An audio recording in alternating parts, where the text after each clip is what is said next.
Olá, está começando o programa de entrevistas do CRC-SC. E hoje nós vamos falar sobre um assunto que está em alta, imposto de renda. No dia 2 de março, iniciou a entrega da declaração do Imposto de Renda 2020 e esse prazo vai até o dia 30 de abril. Então, para falar sobre o assunto, nós convidamos a auditora fiscal da Receita Federal do Brasil, Roseli Fabrin, que vai nos esclarecer algumas dúvidas. Olá, Roseli, seja bem-vinda ao nosso programa. E nós queremos saber, primeiramente, quais são as mudanças do Imposto de Renda 2020. Olá, é um prazer estar aqui com essa oportunidade de fazer a divulgação das regras do imposto de renda e do próprio imposto. É uma obrigação que atinge a população de modo geral e que causa também preocupação, né? É importante que as pessoas façam corretamente a declaração, então é importante que a Receita Federal tenha esse espaço aqui no CRC para auxiliar o contribuinte a fazer corretamente a sua declaração. Nós não temos muitas alterações na declaração de imposto de renda. A legislação tem se mantido sem grandes alterações e isso facilita o contribuinte. A gente sempre tem algumas novidades, facilidades na apresentação da declaração, a possibilidade de apresentar a declaração por meio de, inclusive do celular, do aplicativo, né, do meu imposto de renda no celular. Então, o contribuinte pode usar essa ferramenta. Foi incluído esse ano um perguntão, um e-book com todas as perguntas e respostas no próprio celular, também no aplicativo do celular, onde o contribuinte pode encontrar orientação sobre as dúvidas do imposto de renda.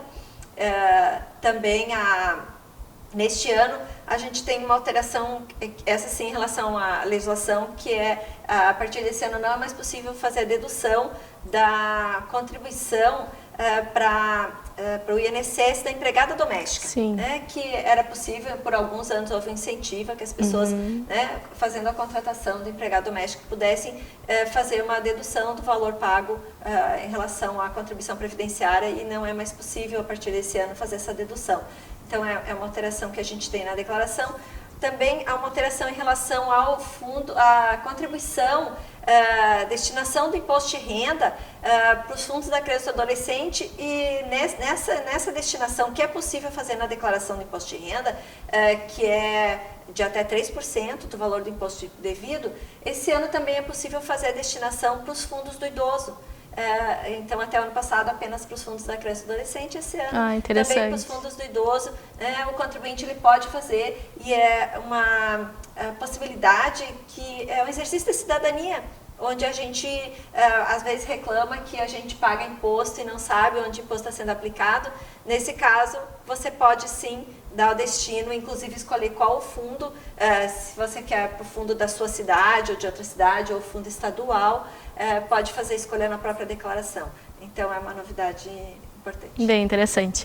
Roseli, a nossa equipe foi atrás e perguntou o que as pessoas gostariam de saber sobre o imposto de renda. E surgiu uma pergunta bem interessante sobre herança, que é a seguinte: como funciona a declaração do imposto de renda em casos de inventário? Quando uma pessoa falece, os bens que ela deixa, esse conjunto de bens é chamado de espólio. E aí, enquanto não há o encerramento do inventário, esse conjunto de bens ele pode produzir rendimentos, então é necessário fazer declarações intermediárias do imposto de renda, do espólio, até que aconteça o encerramento do inventário.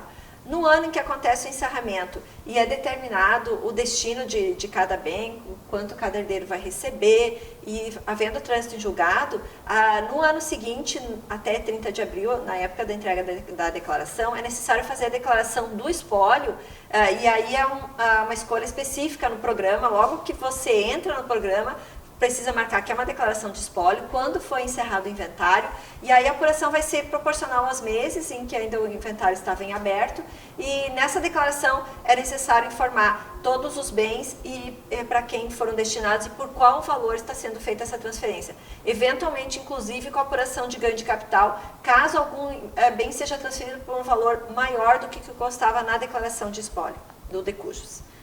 Tá. Uma das principais dúvidas que as pessoas têm hoje também é sobre, na hora de fazer a declaração de imposto de renda, se eu invisto em renda variável, que é investimentos em bolsa de valores, ações, por exemplo, preciso declarar? Sim, a operação na Bolsa de Valores, ela obriga o contribuinte à entrega da declaração e, havendo ganhos, de fazer o anexo de renda variável e fazer essa apuração mensal desses ganhos, que inclusive o imposto deve ser pago ao longo do ano, né, à medida que há ganhos, já precisa ser feito o recolhimento. Então, há uma apuração no anexo específico. No entanto, pode-se também dizer que situações muito específicas onde uma pessoa que tenha poucos bens, hoje o limite para entrega da declaração é de 300 mil, assim, patrimônio acima de 300 mil precisa entregar a declaração. Renda acima de 28, não lembro os detalhes do valor, mais ou menos isso. Então, assim, uma pessoa que tem uma renda muito pequena e um capital bastante pequeno, mas faça um investimento até para conhecer como funciona a bolsa, investir 5 mil no mês e baixei no mês seguinte, alguma coisa bastante pequena e relevante, eu diria que não é o olhar da Receita, não é preocupação da Receita esse tipo de contribuinte que faz alguma operação eventual, ainda que, de fato, em tese, a operação em bolsa, ela obriga a entrega da declaração. Então, situações muito pequenas é que se diria que não há maior preocupação com esse assunto. Tá. Nós recebemos uma pergunta nas redes sociais, que é a seguinte: trabalhei como motorista de aplicativo durante alguns meses no ano de 2019. Preciso declarar os rendimentos obtidos? Sim. Isso é importante que se diga que todos os rendimentos que as pessoas receberem, eles são tributáveis, a não ser que estejam colocados em algum critério de isenção ou de imunidade, que é específica, que precisa estar literal em lei. Não havendo uma possibilidade, uma situação de isenção, é tributável, seja de que ordem for o rendimento. Então, também o rendimento do motorista de Uber, que presta esse serviço para o Uber, é tributável. Esse rendimento do transporte de passageiros, também transporte de cargas, ele tem um regramento específico. Então, há uma espécie de um arbitramento. Então, para o transporte de passageiros, é considerado que 60% desse rendimento é tributável. 40% é isento. Então, aquela pessoa que ela apurou uma renda de 100 mil no Uber, para fazer uma conta fácil, ela vai informar tributável 60 mil, rendimentos isentos 40 mil. No entanto, é bom deixar claro que essa parte do rendimento isento, ela não pode justificar acréscimo patrimonial do contribuinte, porque ela, em tese, foi entendida como consumida, né? É o custo para exercer a atividade. Tá. E ainda nesse sentido de aplicativos, aqui no litoral é muito comum o aluguel de casas, né, principalmente no verão. Esses rendimentos de aluguéis de temporadas que utilizam, por exemplo, o Airbnb, eles precisam ser declarados? Sim, qualquer rendimento de aluguel precisa ser declarado. É um rendimento tributável, sujeito à tabela progressiva, então não importa se a pessoa alugou através de uma imobiliária, se fez um contrato particular, se usou uma plataforma, um aplicativo como o Airbnb. Ou redes sociais também. Também, esses aluguéis de verão, né, a pessoa ficou com uma plaquinha lá na praia e alugou dessa forma. Houve rendimentos, eles são rendimentos tributáveis, sim, a pessoa precisa oferecer a tributação. Se recebeu de pessoa física, no campo de rendimentos recebidos de pessoa física, inclusive tem campo para aluguéis também na própria declaração, quando recebidos de pessoa física. Tá. Mais uma pergunta que nós recebemos sobre o imposto de renda, que é sobre o cruzamento de informações.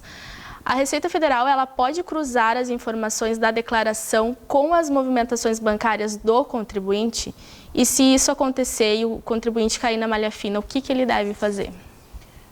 Esse cruzamento, sim, ele acontece. A Receita Federal compara rendimentos, patrimônio com movimentação financeira. No entanto, esse não é um cruzamento feito no âmbito da malha fina. A malha fiscal, ela cuida de comparar despesas médicas, as deduções que o contribuinte informa na sua declaração, os seus rendimentos, com as informações com o nosso banco de informações de DIRF. Então, esses cruzamentos com outros sistemas da Receita, eles acontecem na malha fina. No entanto, a movimentação financeira, ela tem um olhar que do ponto de vista da fiscalização e que vai olhar também o patrimônio como um todo e outros aspectos. Então, o contribuinte que tiver uma informação distoante em relação à sua movimentação financeira e os seus rendimentos, o seu patrimônio, ele está sujeito a uma seleção para fiscalização, para auditoria. Tá. Aqui eu tenho uma outra dúvida que a gente recebeu nas redes sociais. Esqueci de informar um rendimento. Tem como retificar? Qual que é o limite? Sim, na verdade o contribuinte deve retificar. Se ele esqueceu, se ele perceber qualquer erro na declaração, o contribuinte tem 5 anos para fazer a sua retificação e qualquer valor, qualquer erro, é importante que ele faça a declaração retificadora e que não espere, inclusive, que a Receita Federal o intime a fazer isso, porque se ele fizer no âmbito de uma intimação, ele já pode perder a espontaneidade e de poder fazer o recolhimento com a multa de 20%, que é uma multa de um procedimento espontâneo. Quando o contribuinte precisa fazer isso num processo de intimação fiscal, a multa já vai para 75%, ele já perde a espontaneidade. Então, é muito importante essa pergunta, é importante que o contribuinte acerte sempre a sua declaração se houver erro. E tem um número de vezes que ele pode fazer essa retificação? Sim, tem. Eu não estou muito segura, mas me parece que até 6 vezes, eu não estou segura, mas são várias vezes que o contribuinte pode retificar. E passando desse número, ele ainda pode, mas ele vai precisar levar a declaração na Receita Federal e apresentar no CAC da Receita Federal e não por via eletrônica. Tá bom. Agora falando um pouquinho da Receita Federal. Qual que é o foco da fiscalização da Receita este ano? Bom, eu posso falar do âmbito aqui da 9ª Região Fiscal, Paraná e Santa Catarina, que é a região na qual eu atuo fazendo seleção também de contribuintes pessoa física, na equipe que faz a seleção. E nós temos uma variedade de critérios para esse ano, mas prioritariamente, uma certa quantia de contribuintes será selecionado no indício de movimentação financeira incompatível, que foi a pergunta que você já me fez. Esse é um indício que todo ano a gente cruza e seleciona fiscalizações.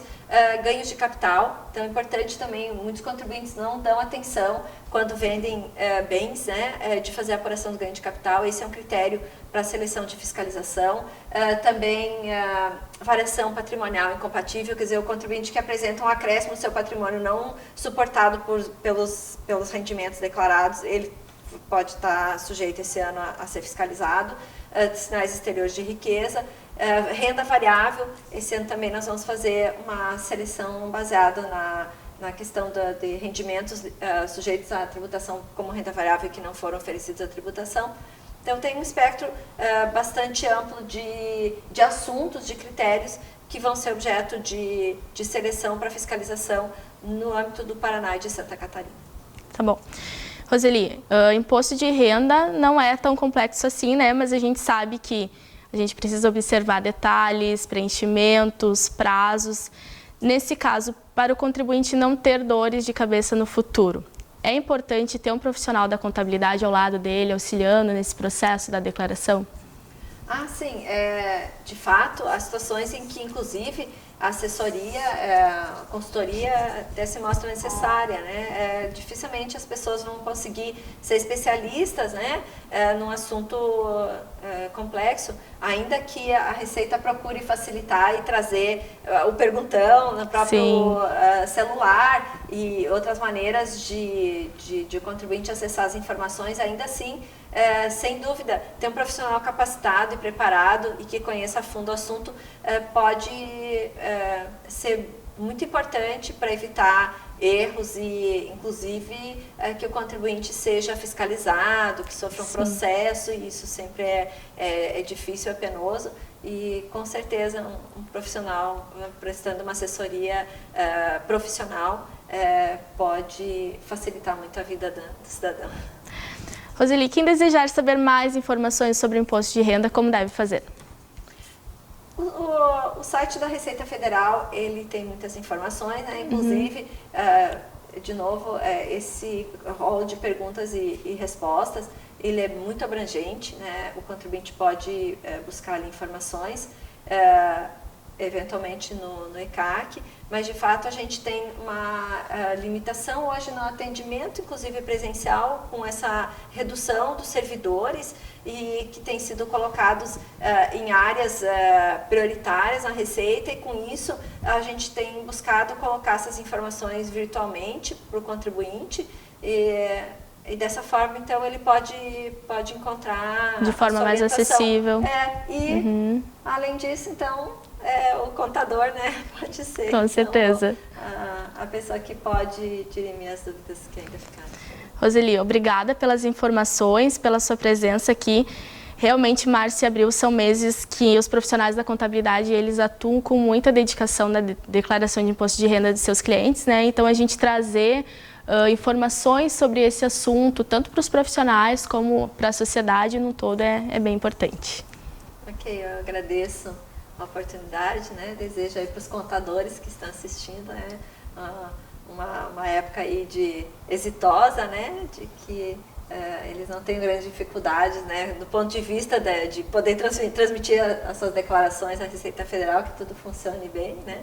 E a gente está à disposição também do CRC e da sociedade para contribuir nesse processo aí de chegarmos bem ao dia 30 de abril. O programa de entrevistas do CRC-SC fica por aqui. Você tem dúvidas sobre imposto de renda? Deixe sua pergunta nos comentários deste vídeo e não esqueça de nos acompanhar nas redes sociais. Até a próxima!